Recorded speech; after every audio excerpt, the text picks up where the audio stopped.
Эфирдеги берүүлөрүбүздү ачык айкын программасы менен улантабыз. Аны мен Каныкей Бозгунов алып барам. Саламатсыздарбы?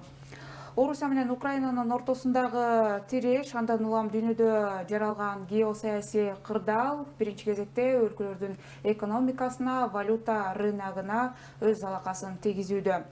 Мындан улам дүйнөлүк экономикалык система кайра түзүлүүгө мажбур болууда. Өзгөчө валюта базарындагы туруксуздук ишкерлерди, насыя менен жашаган элди бир топ убайымга салууда.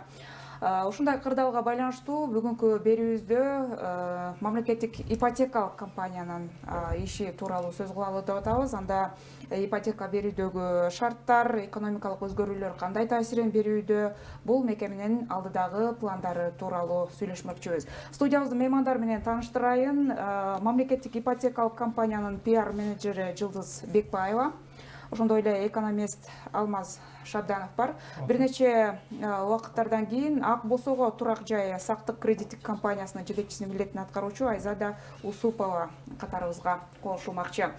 Алгач сөздү Жылдыз айым сизден баштайлы.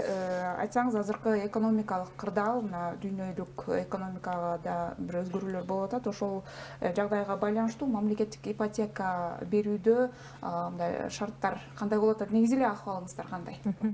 Саламатсыздарбы? Ооба, ошол дүйнөдөгү азыр ошо сиз айтып өткөн окуялар дүйнөнүн башка өлкөлөрүндө эле бизге деле өзүнүн таасирин тийгизип атат. Биринчи кезекте ошол доллардын кунунун өсүшү ошол турак жайлар базарындагы баанын өсүшүнө алып келди да, тилекке каршы. Бирок бүгүнкү күндө биз ага карабастан өзүбүздүн мурда алдыга коюлган пландар менен өзүбүздүн саясатты улантып, маселен ушул баалардын өсүшүнө байланыштуу коңшу мамлекеттерде льготный ипотекалардын жылдык пайыздык чендери өсүп атат. Биз тескерисинче, биз азыр ошол КМШ мамлекеттеринин арасында эң төмөнкү пайыздык чен 4% менен берип атабыз. Льготная ипотека деген багыт боюнча, ал эми калган жарандарга 8%дан берип атабыз. Ал эми башка өлкөлөрдө бүгүнкү күндө 12%га чейин көтөрүлүп атат. Льготная ипотека деген багыт боюнча. Ал эми өзүңүздөр билесиздер, ошол учурга шартка, экономикалык кырдаалга байланыштуу Улуттук банк учеттук ставканы көтөрүп 14%га чейин көтөрүп атат. Бирок биз ага карабастан бүгүнкү күндө ошол 4%дык ченди кармап, ошол пайыздык чен менен берип атабыз. Андан сырткары мурунку турак жай программасынын ишке ашырууда берилген ипотекалык насыялардын пайыздык чендерин түшүрүүнү да улантып атабыз. Мындайча айтканда, бирок албетте биздин ипотека ала турган жарандар бир топ кыйынчылыктар менен кыйынчылыктарга дуушар болуп атышат. Бирок ооба, жок, төлөөдө эмес, төлөөдө деп айтпайм. Азыркы сатып ала тургандар, азыркы ушул кезеги жетип, банкта кезеги жетип калгандар бир аз кыйналышты. Анткени дегенде ошол доллардын кунуна байланыштуу ошол базарда баалардын өсүп кетишти. Бирок азыркы учурда өзүңүздөр көрүп атасыздар, доллардын куну кайрадан түшүп атат. Андан сырткары ошол турак жайлардын баалары да акырындап стабилдешип мурунку деңгээлге келип атат. Биз жогоруда айттык, катарыбызга Ак Босого турак жай сактык кредиттик компаниясынын жетекчисинин милдетин аткаруучу Айзада Усупова кошулду. Саламатсызбы? Кош келдиңиз. Ушул компания тууралуу айтып берсеңиз, бул мамлекеттик ипотекалык компаниянын алдында түзүлүп аткан экен. Эмне зарылчылык болду? Ак Босого турак жай сактык кредиттик компаниясы негизи ушу өлкөдөгү жарандарды турак жай менен камсыздоону жогорулатуу максатында курулган мамлекеттик ипотекалык компаниянын демилгеси менен. Азыркы күндө мамлекеттик ипотекалык компания эң негизги акционер болуп эсептелинет. Себеби мамлекеттик ипотекалык компания ушул 2021-жылга чейин жалаң гана бюджеттик сферада иштеген жарандарыбызга жеңилдетилген ипотека берип келген болсо, бул Ак Босого турак жай сактык кредиттик компаниясы бардык жарандарыбызга мамлекеттик мекемеде иштейби же жеке бизнес кылабы, же болбосо айылда жер иштетеби, же болбосо биздин ушу чет элде иштеп жүргөн мигранттарыбыз болобу, ошол бардык жарандарыбыздын бардык катмарын камсыздоо максатында уюштурулган. Мамлекеттик кызматкерлер эмес, башка жарандарды дагы. Алмаз мырза, сиз ушул багы мамлекеттик ипотекалык компаниянын алдында дагы ушундай компаниянын түзүшүнө экономист катары кандай карайсыз? Зарылчылык канчалык эле? Бул ошо бүгүнкү күндө максаттын азыр айтылып кеткен максаты бул корпоративдик түрдө кантип ишке аткарыларын сурагым келет эле. Мен айтып кетейин, анда мамлекеттик ипотекалык компаниянын өкүлү катары атактоо катарында айтып кетейин, эмне муктаждык болду. Өзүңүздөр билесиздер, мамлекеттик ипотекалык компания ошол өкмөт тарабынан бөлүнгөн ошол мамлекеттик турак жай программаны биз ишке ашырабыз. Бирок бул өзүңүздөр билесиздер, турак жай программаны ишке ашырууда, андан мамлекеттик ипотеканы алууда бир топ чектөөлөр бар. Ошол чектөөлөргө көп жарандар ошол чектөөлөрдүн айынан ала албай калышат. Маселен кимдер? Ошол эле Айзада айым айтып өткөн мигранттар. Бизде бүгүнкү күндө ушул миллиондун тегерегиндей биздин жарандар сыртта иштеп жүрүшөт. Анан эмне үчүн биз аларга жеңилдетилген шарттар менен, жеңилдетилген, төмөндөтүлгөн пайыздар менен аларга эмне үчүн биз ипотека бербешибиз керек?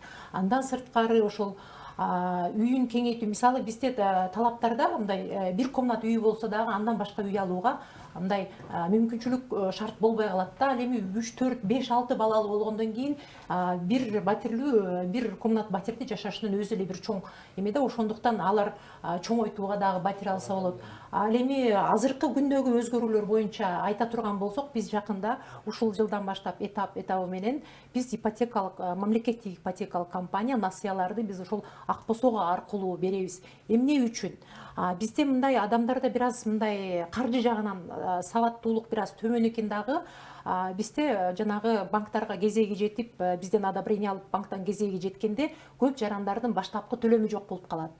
Андан баштапкы төлөм жок болсо, бир күрөөгө коюлса болот, күрөөгө койгонго дагы мүмкүнчүлүк жок болуп калат. Эми үйлөрү жок болсо эмнени күрөөгө коет? Андан сырткары бизде өзүңүздөр билесиздер, айрыкча бюджеттик тармактарда иштегендердин алган айлык акылары аябай аз. Ошондой жарандардан бизге аябай көп мындай арыз даттануулар, анан ушундай бизге бир мамлекеттик ипотека алууга бир шарт түзүп бергиле деген аябай көп кайрылуулар болду. Ошол эле мигранттардан көп кайрылуулар болду. Ошонун натыйжасында биз рынокты изилдеп, анализдеп көрүп, ушул Акбосоо компаниясын ачтык. Акбосоо компаниясын ачуунун дагы бир себеби, азыр өзүңүздөр билесиздер, Кыргызстанда турак жай кооперативтердин арасында да аябай чоң ызы чуулар болуп атат. Булардын албетте алардын арасында мындай мыйзамга таянып таза иштегендер да бар, бирок тилекке каршы алардын арасында баягы финансылык пирамида катары ошонун схемасында иштеген турак жай кооперативдер да болуп атат. Ошонун бизде жарандар ошолорго алданып калбасын, ошолорду биз эмне кылабыз? Бул жакка тарткыла. Эми ипотекалык компанияда бизде аябай алуучулардын кезеги аябай узун. Ошондо биз кандай бул шартта биз жарандарга кандай шарт түзүп бере алабыз деп акыры ушул Акбосоо компаниясын ачтык. Бүгүнкү күндө жана мен айтып кеткендей, быйылкы жылы биз жартылай өтөбүз.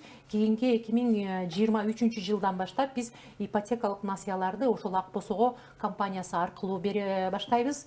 Анткени дегенде ошол жарандар эгер баягы кечиресиз, сиздерде азыр кезекте тургандардан сырткары өзүнчө кезек түздү же ошол жетпей аткандарга дагы бул Акбосоо аркылуу бериле турган болуп атабы?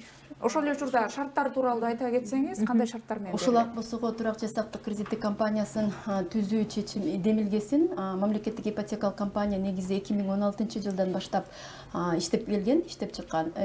Андан кийин бул жердеги эң биринчи максат бул ушул биздин жарандарга акча каражатын чогултуу мүмкүнчүлүгүн түзүү.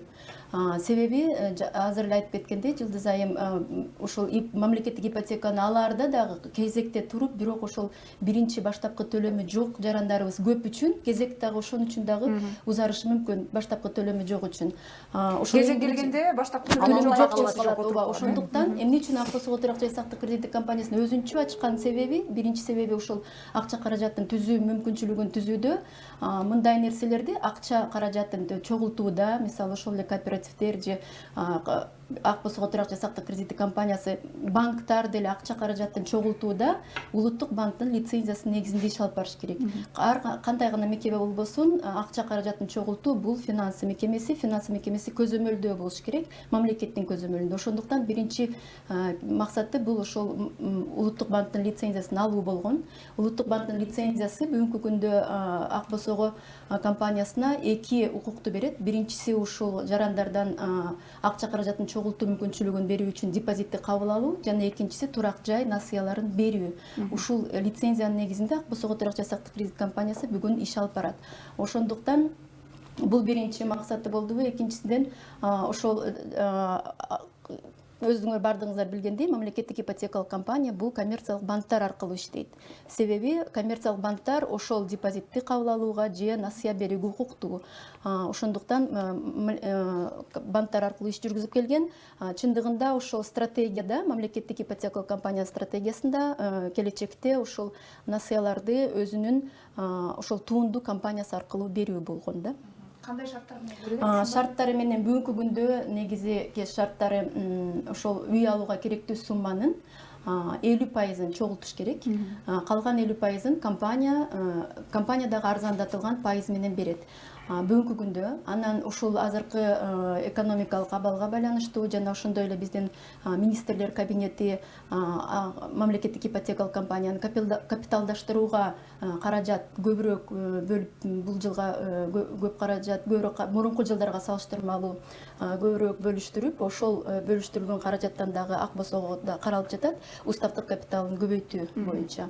Ошол шарттар аткарылганда үйү жок мамлекеттик гана ишкер эмес, үйү жок жеке жактарда иштеген биздин жарандарыбыз же ошол эле мигранттарыбыз үчүн 30% топтолгон убакта минимум 1 жылдын ичинде топтолсо, ак босого турак жай сактык кредиттик компаниясы жеңилдетилген пайыз менен насыя бере алат. Жана ошондой эле бул жерде депозит ачууда, турак жай депозитин ачууда 2 келишимге кол коюлат. Биринчи келишим бул башкы келишим, депозитти ачуу жана насыя берүү жөнүндөгү келишим. Бул жерде ошол насыянын пайызы бүгүн акчасы жок болсо дагы, жаңы баштап аткан күндө дагы бүгүнкү күндө насыянын пайызы ошол келишимде көрсөтүлөт. Мисалы, бүгүнкү күнгө чейин 8% менен болгон болсо, азыркы күндө биз көрүп атабыз Улуттук банктын учеттук ставкасы 14-кө жетти. Ошондой болгон демек банктар 14%-дан кем бере алышпайт. Ушул келишимге ылайык 8% менен биз келишим түздүк. Компания 8% менен ушул рыноктук бааларга карабай, эгер ошол өзү чогулта турган өзүнүн милдетин алган жаран чогултса, калган акчасын компания ошол пайыз менен берет. Жана ошондой эле эгер үйү жокторго жана дагы башка шарттары бар, пайызды арзандатуу дагы каралып жатат. Алмаз мырза, түшүндүңүз окшойт шарттарды. Бул жерде шарттарды түшүндүм. Негизи бул корпоративдик жактан эгерде ушундай экономикалык өзүнүн каражаттарын азайтуу эсебинде болсо, мисалы үчүн башка банктар менен иштесеңиздер, сөзсүз ал сиздин кимден аркылуу кредит албасаңыз дагы өзүнүн комиссиясын кошот. Ошону мен ойлойм, ошонун санын азайтуусу бирден бир чоң жагдай турган экен. Анан экинчиден бул элдерден ошо кайра чогултуп алуу мүмкүнчүлүгү. Мисалы үчүн госипотечник компанияда негизи ипотечник компания деген дүйнөдөгү ипотечник компаниялар алар баалуу кагаздар аркылуу өзүнө акча алып келишет. Ипотекалык ценный бумага баалуу кагаз. Бирок биздики биртке башка модель болгондуктан мен ойлойм бул да бир көрүнүш болуш керек, бирок ишке ашарын караш керек да. Кантип ашат негеден де ошол эле азыр айтылган түз эле конфликт бар. Эгерде адам өзүнүн үйүмө чогултам деген акчасын бүгүнтөн баштап чогултуп баштаса, 8%-га салабы же 14%-га салабы? Ошол да чоң суроо да. Бул жерде дагы рыноктун өзүнүн экономиканын конкуренцияга да түптүз карама каршы келүүгө да ушундай бир стратегиялык жактан караш керек. Бул жерде ошо суроолор болуп калышы мүмкүн да. Канчалык санда адамдар көп санда ошол жака өзүнүн депозитин салып компаниянын капиталын көтөрүп алат. Мен ошол сурооңузга жооп берип коеюн. Биз дагы анализ жүргүзүп келебиз. Мисалы, азыркы күндө орточо эсеп менен бир батир алыш үчүн 3 миллион сом керек дейли. Ошол 3 миллион сомдун 1,5 миллион сомун же болбосо эгер 30% болсо 9 миң сомун чогултуш керек жаран. Бизден депозит ачып, туура депозиттин турак жай аманатынын ставкасы 3%. Бул банктык азыркы депозиттик пайыздарга караганда аз. Бирок ошентсе дагы биз санап көрөбүз. Бүгүнкү күндө эгер адам ошол мисалы 1 миллион 300 миң сомго деле 1 миллион 300 миң сомду кредит алса, коммерциялык банкта азыр 17%, 16,90 кем ипотека жок. Ошол 16,90 менен 8%ды салыштырсак, биздин жаран, мисалы 7 жылга эсептегенде, биздин жаран 600 миң сомго 600 миң сом утат пайызды төлөгөндөн. Мисалы ай сайын ал миллион сомго 20 миңдей ай сайын банкка төлөсө, Ак Босого Турак жай сактык кредиттик компаниясына ал сумма 15 миңге жетпейт. Ошол жыл убактысын санап келгенде ошо 600 миң сом утат. Мисалы ар бир сумманын өзүн санап келгенде утушу бар да. Андан кийин жанакы депозитти чогултууда туура депозитти банктар эгер азыр көп сумманы алып барса, ошол азыркы рыноктук ставкада 12 же 13% менен берет депозитти. Бирок эгер накопительный депозит, чогултуу депозити мындай ал 8-9. 8-9 менен 3%-ды салыштырганда, ооба 8% менен 3%-ды салыштырганда, ал чогултуп аткан эле жанакы 30%-ын азыр эле алып келбейт да, ал 3 миң сомдон баштап чогултса болот. Ошондо мейли 10 миң сомдон ай сайын чогултту дейли, ошондо дагы туура 3 жылда биздин жаран 60 миң сом утулушу мүмкүн.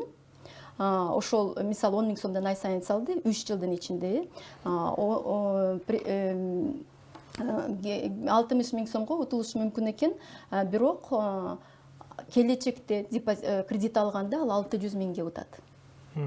Ошонусу бар. Андан кийин азыркы күндө ошол турак жай сактык кредиттик системасын жөнүндөгү закондун долбоору иштелип чыккан. Ушул күндөрдө экономика министрлиги тарабынан жумушчу топту дагы ошол мамлекет мыйзамдын долбооруна өзгөртүүлөрдү киргизүү боюнча жумушчу топ азыр түзүлгөн жатат. Ошол мыйзамда мамлекеттик сыйакы да каралган. Ким депозит ачып чогултуп жаткан болсо 3%-дан мамлекет тараптан дагы сыйакы берилет. Ушул негизи кайдан келип чыкты? Турак жай сактык кредиттик системасы. Негизи бул Европа өлкөлөрүндө 100 жылдан мурун ошол Германия, Англия, Франция өлкөлөрүндө, ошондой эле биздин кошуна Казакстанда дагы бул 2003 жылдан бери иштейт экен бул система. Европада 100 жылдан ашык иштейт. Ошол жерде ушул система иштеген ар бир өлкөдө, Белоруссияда дагы 2021 жылдан баштап ишке кирди бул система. Мамлекеттик сыйакы бардык өлкөлөрдө каралган. Ошол Казакстанда 20%, бирок чектөөсү бар. Кыргызстанда дагы ошол сыйакы каралып жатат азыркы күндө. Ошондуктан эгер сыйакы мыйзам кабыл алынган күндө бул Ак Босого Турак жай сактык кредиттик компаниясынын аманаттары конкуренттүү болот. Кошумчалап коеюн, ошол шарттары боюнча азыр Айзада айым кыскача айтып кетти.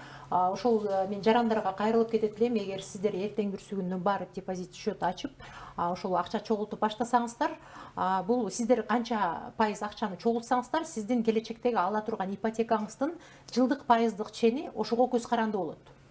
Канчалык мисалы 6 ай, 12 ай, 24 ай деп берип атабыз да, эгер канчалык көп сумма, анан көп ай чогултса, ошончолук жылдык пайыздык чени аз болот. Бул жарандарга кайра эле ошол ыңгайлуу болсун деп ошондой шарттарды киргизип атабыз. Азыр ошол азырынча 50% деп турат, бирок жакынкы күндөрү ошол 30%га чейин акчасын чогулткандарга биз ошол Ак Босого аркылуу ошол төмөндөтүлгөн пайыз менен ипотекалык насыяларды берүүнү дагы баштайбыз. Бирок бүгүнкү күндө мен ушул жарандарга кайрылып айтып коет элем, бизде азыр биздин порталда өзүңүздөр билесиздер, ипотекалык компания ошол Кыргызстандагы эң алгачкы компаниялардан болуп, өзүнүн ишин толук түрдө автоматташтырып ушул цифровой форматка өткөнбүз. Бүгүнкү күндө биздин порталда 34.117 жаран бүгүнкү күндө ошол жерде өздөрүнүн жеке кабинетин ачып, ошол жерде онлайн заявка калтырып атат. Анын ичинен онлайн заявка турат, жок, бул кезек эмес. Булар пока текшерүүдө турат. Биз бул келип түшкөн заявкаларды сначала текшеребиз. Ошол текшерүүгө, верификацияга убакыт кетет. Биз мисалы жарандардан эч кандай справка же паспорт копия эч нерсе чогултпайбыз. Биз болгону ошол жарандар толтурат ошол данныйларды, анан ал согласие бериш керек. Макулдук бергенден кийин ошол жарандын макулдугун алып туруп, анан биз юридикалык баягы документтерди мамлекеттик органдарга карап, мисалы салык инспекциясы, соцфонд, андан сырткары ГРЭСке биз запрос жөнөтөбүз. Ошол жарандын атынан салык төлөнөбү, ГРЭСтен жарандын атында турак үй барбы, андан сырткары ошол социалдык төлөмдөр төлөнүп турабы, ошонун баарын биз запрос жөнөтүп, андан жооп күтөбүз. Ошого убакыт талап кылынат. Учурда канча жаран үй бүлө үй алды ошол мамлекеттик ипотека негизинде? Эгерде март айы жөнүндө айтып турган болсок, март ичи эле биз бир топ жарандарды үйлүү кылып койдук. Мисалы мартта мына бүгүнкү күндө цифрага 281 үй бүлө үйлүү болушту бир айдын ичинде.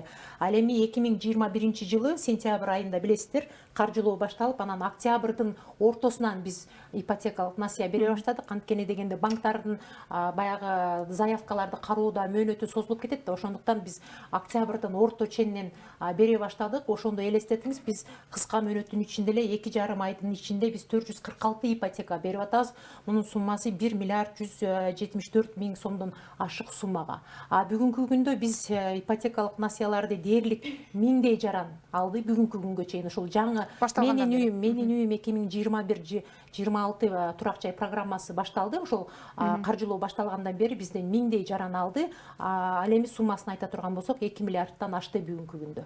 Жалпы ушул мамлекеттик ипотека компания түзүлгөндөн бери канча жаран? Түзүлгөндөн бери мурунку программаны билесиздер. Бул экинчи программа, мурунку программа ошол 2016 жылдан баштап берүү башталган. Ошол 4 жыл аралыгында 5089 жаран үйлүү болгон. Эми ал кездерде кайрылуулар аз болгондуктан азыраак берилген, бирок бүгүнкү күндө мисалы биз кыска эле убакытта мына бир ай, 1,5 айдын ичинде 281 жаранды үйлүү кылып атабыз. Анан элдер ойлоп атат, эмне үчүн бербей атасыңар? Анан элдер алгандан кийин унчукпай отуруп калышат экен да. Анан ал электер ызы-чуу боло берет экен, кезегибиз качан жетет? Эми кезек чындыгында көп. Анткени дегенде мен жана деле айттым, бүгүнкү күндө улуттук банк учеттук жылдык учеттук ставканы 14% чейин көтөрдү. Биз андан дээрлик 3,5, дээрлик 4 эсе ылдый пайыздык чен менен берип атабыз. Албетте бул жарандар көбүрөөк алгысы келет. Ал эми ошол азыр бүгүнкү күндө биздин кароодо тургандар 6,5 миң жарандын, ошол 34 миңдин ичинен 6400дөй жаран бизден уже макулдук алып, аларды биз банкка жөнөткөнбүз. Ал эми банкта кезекте бүгүн 2900 жаран турат. Ал эми 517 жарандын заявкасын биз отказ кылдык. Балким үйү бар же бир ушундай жагдайлар болуп калган. Ал эми 503 жарандын заявкасын биз бүгүнкү күндө кайра толуктоого жөнөткөнбүз. Анткени кээ бир учурлар болуп калат. Кошумча бир баягындай иш орун алмаштырып кетип, иши кылып бир жагдайларды тактоо келип калат. Ошондо биз 500дөй заявканы биз аркага кайтарганбыз. Анан бир жагдайды мен ошол телекөрүүчүлөргө ошол убакыттан пайдаланып айтып коеюн. Ошол учурда биздин порталда geek.kg порталында 19 миңдей жарандын заявкасы онлайн черновик боюнча турат. Бул деген нерсе, бул заявка бизге келип түшпөйт, биздин кароого түшпөйт.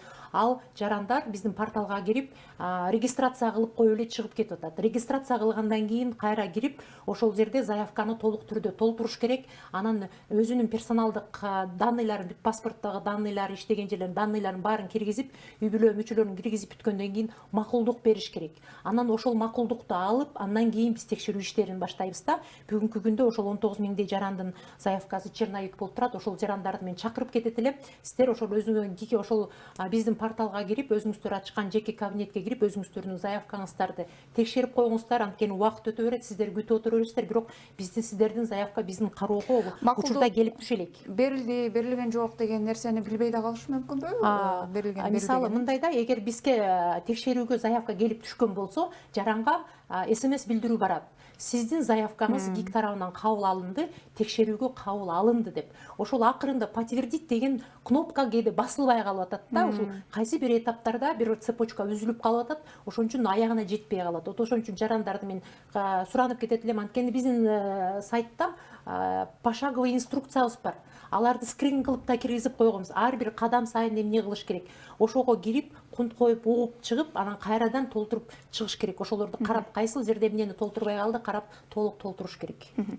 Түшүнүктүү. Эми бул жерде ар кандай жагдайлар бар. Алмаз мырза, өзүңүз деле коомдо мындай угуп жүрөсүз да, өзгөчө бизде азыр социалдык абалыбыз, ошол эле учурда мамлекеттик кызматкерлердин айлык акысынын төмөндүгү бизге баарыбызга белгилүү да. Анан көп учурда Жылдыз айым айткандай нааразычылыктар көп болот да. Бул мамлекеттик ипотекага жеткиликтүү эмес дегендечи. Ушул саясат негизинен мындай система негизинен туура түзүлгөнбү? Анан кандай жүрүп атат сиздин пикирде? Бул жерде мына азыркы күндө айтылып кетип аткан бир гана ошо өкмөттө иштеген эмес, жалпы эле жарандарга берүүгө дегенде бул анда башка ошо рынокко чыгып аткан суроонун далили. Бир гана ошо өкмөттө иштеп жаткан адамдардан эмес, каалаган адамдар кире берсин. Бул неден, бул жерде мен ойлойм, биринчи эле шарты ошо төлөө ала турган жарандардын көбүнчөсүн бул компанияга алып келип ошолорго да жардам берүү.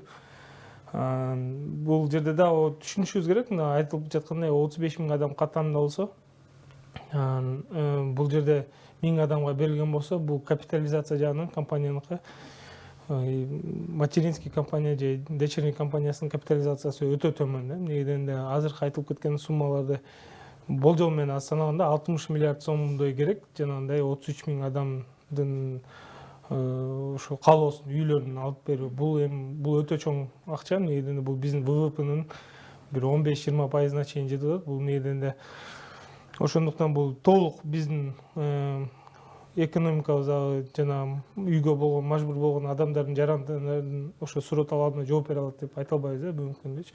Компаниянын негизги азыркы бүгүнкү кадамдары, барган кадамдары балким экономикалык жактан туптуура. Негизи компания эмне дегенде эң башка өзүнүн сактыгын караш керек экономикалык жагынан. Эмне дегенде бүт баарын социалдык жактан берип койсоңуз, кийин кайра төлөй албай калган болсо, андан да көп суроо чыгышы мүмкүн да. Бирок ошонун баарын камтый алабы, бул эми кийинки стратегиянын суроосу деп ойлойм. Сөзүңүзгө аралжы. Ооба, учурда бүгүнкү күндө биз жанагы улуттук банк койгон жанагы базовый ставкадан дагы төмөн берип атабыз. Ооба, аябай экономикалык рисктерге барып атабыз. Ошондуктан анан мындай кырдаал эмне үчүн түзүлүп калды? Акыркы 30 жылдары ошо эгемендүүлүк алгандан бери Кыргызстанда калкты, жарандарды ошол жеткиликтүү ипотека менен, жеткиликтүү турак жай менен камсыздоого тиешелүү түрдө көңүл бурулбай келген. Бүгүнкү күндө Кыргызстанда берилген эмес. Ооба. Мына жана эле сиз айтып кеттиңиздер, жана 2003 жылы Казакстанда башталды. Европа өлкөлөрү, Россияда андан да мурда башталган. Европа өлкөлөрүндө 100 жыл мурда башталган ушундай ипотека берүү. Биз болгону эми мындай 10 жыл боло элек бизге. Биз мына 2016 жылы берип баштаган болсок, аз эле убакыт болду бизге. 5-6 жыл болуп атат. Албетте биз 5-6 жылда бул 30 жылдан бери көңүл бурулбай келген маселени биз чечип коебуз дегенден биз алыспыз. Бирок биз акырындап отуруп ушул кырдаалды бир күндө чече албайбыз. Аны биздин жарандар да түшүнүш керек. Бүгүнкү күндө жана айтып атпайбы, бүгүнкү күндө турак үйлөрдүн да дефицити бар бизде. Эмне үчүн бизде турак жайлар кымбаттап атат? Анткени биз мисалы бизде каржылоо башталганда рынокто кымбаттайт. Эмне үчүн? Анткени дегене рынокто ошончо сатыла турган үйдүн өзү жок. Үйдүн өзү жок. Анан ошончо сатыла турган, ошончо количество үй жок болуп атса, алар каяктан? Албетте анан бул өсүүгө алып келет. Ошондуктан бүгүнкү күндө мамлекеттик ипотекалык компания курулуш иштерин баштайт. Азыр жерлерде жергиликтүү бийлик жергиликтүү администрациянын өкүлдөрү менен сүйлөшүүлөр жүрүп атат. Ошол жерлер белгиленди. Ошол жерлерге азыр эми курулуш ишти баштоо оңой эмес. Ал жерге толтура документация иштери, уруксат алуу иштери жүрөт. Азыр ошол иштери жүрүп атат. Жакынкы жумаларда биз ошол биринчи капсулабызды коюп, биринчи курулуш иштерибизди баштайбыз. Анткени дегенде биз каржылайбыз, жок, биз каржылайбыз.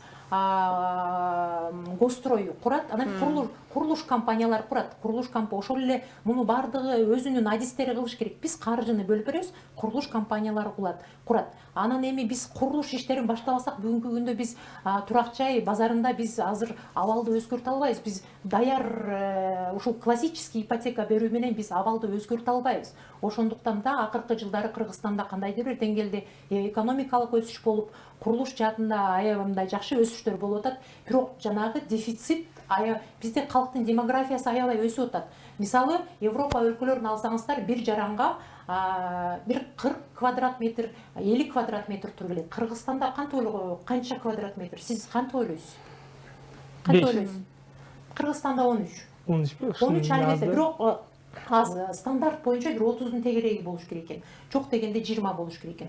Бизде 13. Ошондуктан албетте бул кырдаал биз жакынкы эле 5 жылда да чечип коебуз дегенден да алысмын. Ошондуктан бүгүнкү күндө биз мамлекеттик ипотекалык компаниянын адистери ушул бир эле классикалык ипотека берүүдөн сырткары биз быйыл өзүңүздөр билесиздер, өткөн 2021 жылы биз шарияттар негизинде ошол ипотека берүүнү да киргиздик. Андан сырткары биз ижара берүүнү дагы баштабыда ижара берип атабыз. Азыр мына курула турган үйлөр жөнүндө айтып кеттим. Ошол үйлөр даяр болуп, под ключ болуп курулуп бүткөндөн кийин аларды биз биз ижарага беребиз. Ижара с последующим выкупом. Ошол жерде бир топ шарттары жакшы болот. Ошондуктан мен азыркы күндө баштапкы төлөм төлөй албай же өзүнүн үй бүлө кирешеси аз болуп бизден ипотека ала албай аткан жарандарга айтып кетет элем, шашылбай туруңуздар.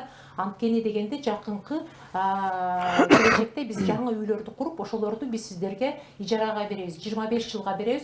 Бул ай сайын бөлүп келгенде аябай аз сумма болуп калат. Аябай жакшы шарттар менен беребиз. Ошондуктан мен чакырып кетет элем, азыркы учурда ажиотаж кылбай, зычуу болбостон бир аз сабыр кылып күтүп турса, Демек, биз мындан ары дагы баратат. барган сайын биз мүмкүн болушунча экономикалык рисктерге барып болсо дагы биздин эксперт жакшы туура эле айтып атат. Ооба, биз кандайдыр бир деңгээлде ошол экономикалык рисктерге барып атабыз, бирок ошого карабастан жарандарга мүмкүн болушунча алыбыздын жетишинче каржылык мүмкүнчүлүгүбүзгө жараша жагымдуу жакшы шарттарды түзүп бергенине аракет кылып атабыз. Ушул суроону улайлы, Алмаз мырза, сизге суроо берим келет. Жанагы мамлекет өзү үй куруп анан берүү маселеси бул мурдатан эле ушул ипотекалык компания түзүлгөндөн бери эле айтылып келатат, а тургай жогорку кеңеште мыйзамдар дагы киргизилген болуш керек. Бизде 2 үй курулган.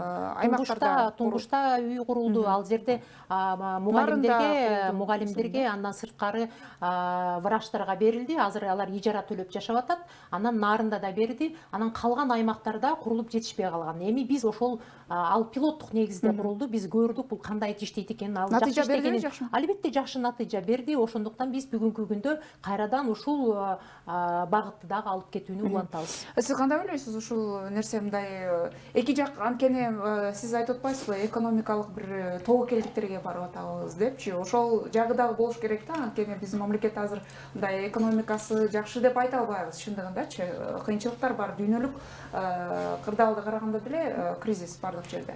Бүгүнкү күндө ошо дүйнөлүк кырдаалдарынан азыр доллардын айтылып кеткен курсу тез өсүп кетти.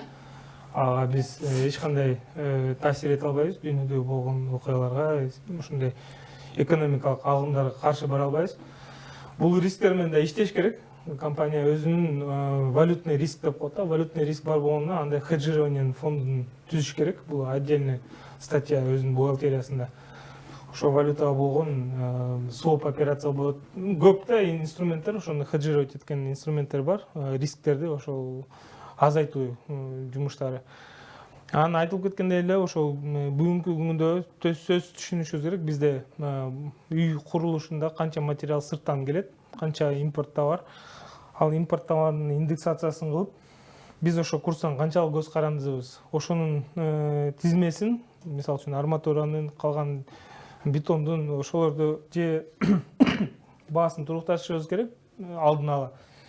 Же болбосо аны менен кантип ошол рисктерди азайтабыз, ошо тизмени кантип азайтабыз сырттан келген товарлар. Негеден бул жерде айтылып кеткендей туп-туура сөз болду. Бул экономиканын эң башка бир кыймылдаткыч сектору бул строительный сектор да.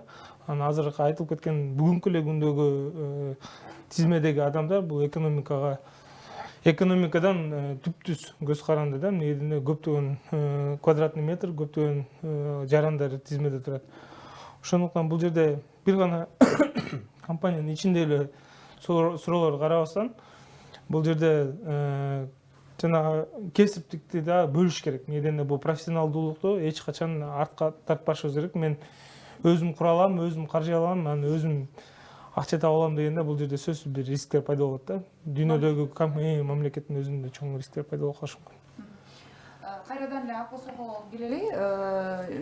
Менин оюмда жанагы мамлекеттик ипотекалык компаниянын иши бара-бара ошол эгерде сиздер баягы жеңилдетилген жанагындай пайызын төмөндөтүү шарттарын карап атабыз деп атпайсыздарбы? Бара-бара сиздерге өтөбү деген суроо жаралып атат да. Рахмат. Мамлекеттик ипотекалык компаниянын бардык иши толугу менен бизге өтпөйт. Мамлекеттик ипотекалык компания ошол социалдык максат, мисалы социалдык жактан ошол социалдык жактан негизинен чындыгында ошол жеңилдетилген ипотека кимге керек болсо ошолорго мамлекеттик ипотекалык компания өзү бере берет. Ак Босого турак жай сактык кредиттик компаниясы бул ошол биздин бардык мекендештерге, бардык жарандарга каралган жана ошондой эле үйү жокторго дагы Ак Босого турак жай сактык кредиттик компаниясы жеңилдетилген шарттарды түзүп жатат деп айттык. Бул жерде мамлекеттик ипотекалык эгер буга чейин Ак Босого турак жай сактык кредиттик компаниясы 50%-ын чогултуп, жаран өзү чогултса 50%-ын компания берет деп айтып келген болсок, себеби бул жерде ошол бул жерде дагы мисалы бүгүнкү күндө мамлекеттик ипотекалык компаниядан ипотека алган учурда минимум 10% өзүнүн баштапкы төлөмү болсо, калган 90% бул насыя түрүндө болуп атат. Насыя алган жаранга бул негизинен ор келет, 90% карызга алынып атат. Ак Босого турак жай сактык кредиттик компаниясында негизинен эгер чындыгында ошол чогултуп келген болсо, 50% эле насыя түрүндө болуп, жеңилдик дагы болот. Мисалы, ошол эле насыяны төлөөдө, мисалы 40%-ын төлөбөйт, себеби өзүнүн чогулткан акчасы. 50%-на гана ошол пайыз төлөө саналып, карыз болуп саналат да ипотека. Жана ошондой эле азыр мамлекеттик ипотекалык компания биз айтып атабыз, үй жокторго 30% менен беребиз дегенде кантип беребиз? Ошол жаран өзү чогултса 30%-ын, калган 30%-ын канча чогултса, ошонун жарымын Ак Босого турак жай сактык кредиттик компаниясы бере алат. Демек 30%-ын чогултса, 30%-ын Ак Босого берип атса, 40%-ы мамлекеттик ипотекалык компания тарабынан каржыланат. Мында эгер мисалы 1 миллион сомду бир киши эле алып келген болсо, бул жерде 3 кишиге жеткирсе болот. Себеби өзүнүн чогулткан каражаты, Ак Босогонун берген каражаты жана ошондой эле ипотекалык бул мамлекеттик ипотекалык компаниянын каражаты болуп, ошондо мисалы бүгүнкү күндө 5000 киши алды болсо, мындай схема менен 15 миңге ошол эле каражатты жеткирсе болот да. Ошол себептен бул жеткиликтүү ошол турак жайдын жеткиликтүүлүгүн жогорулатуу максатында дагы ишке киргизилип жатат. Жана Пайыздары кандай болот? Пайыздары эң азыркы мезгилде 6%-дан 8%-га чейин. Жанакындай эле эгер бюджеттик мекемеде иштеген үйү жок жаран болсо, ошол эле мамлекеттик ипотекалык компаниянын ставкасы 4% менен калат. Алмаз мырза, ушул нерселер мындай жеткиликтүү болот деп ишенсек болобу? Ошол эле мамлекеттик ипотекалык компания мамлекеттик кызматкерлерге берилип аткан, ошол эле жалпы жарандарга берилип аткан.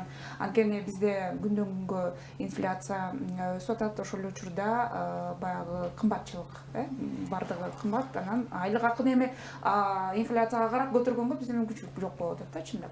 Негизи быйылкы жылдан баштап мен ойлойм, бир чоң экономикалык мурунку болбогон орчундуу бир көрүнүштү көрүшүбүз мүмкүн, бир гана Кыргызстанда эмес, дүйнө боюнча. Ошондуктан элдин жарандын сатып алуу мүмкүнчүлүгү тез төмөндөп кетиши мүмкүн да. Бул жерде буну алдын ала компаниянын стратегиясы дагы өзүнө бул рисктерди коюш керек.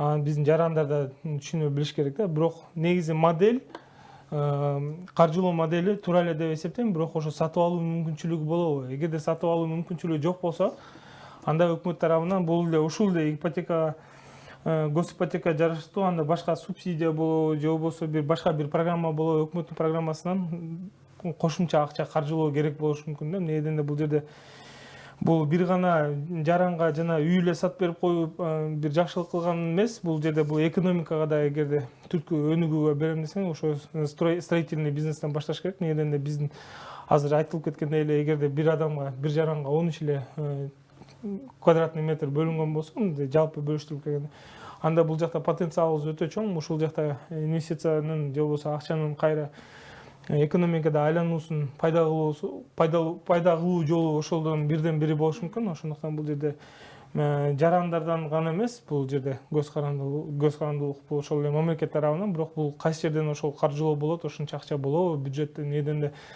башта айтып кеткендей эле, бул бюджеттин өтө чоң бир бөлүгү болуп турат мүмкүн да. Сөзүңүзгө Аралжы, кыска айтыңыз, биздин убактыбыз бүтүп калды. ооба. ооба туура эле айттыңыз. Бүгүнкү күндө мамлекеттин бюджеттин чамасы чектелип, ошондуктан бүгүнкү күндө биз инвесторлор менен сүйлөшүүлөр жүрүп атат. Ошол курулуш иштеринин негизги бөлүгү ошол инвестициялык каржылоонун булагы болот. Ооба. Рахмат, урматтуу коноктор, сиздерге ыраазычылык билдиребиз убактыңызды бөлүп келип бергендиңиздер үчүн. Урматтуу телекөрүүчүлөр, ушу менен эфирибизди жыйынтыктайлы. Саламатта туруңуз.